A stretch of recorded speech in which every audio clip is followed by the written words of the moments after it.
Hey everyone, welcome back to the channel. In today's video, I'm going to show you how to check my Gmail login devices or who uses my Gmail account. It's really simple and easy. First of all, open your phone settings, then scroll down until you see this Google.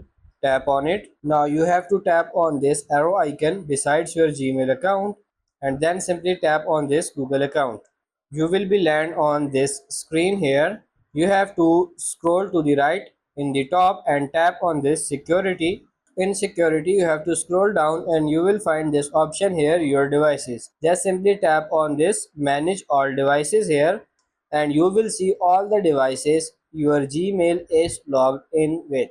As you can see, these are the devices. So if you want to log out from any device, you have to tap on it and then simply tap on this sign out option and you are good to go. So that's pretty much it for this video. I hope this video was helpful. If it is, like it and subscribe to the channel. Thank you.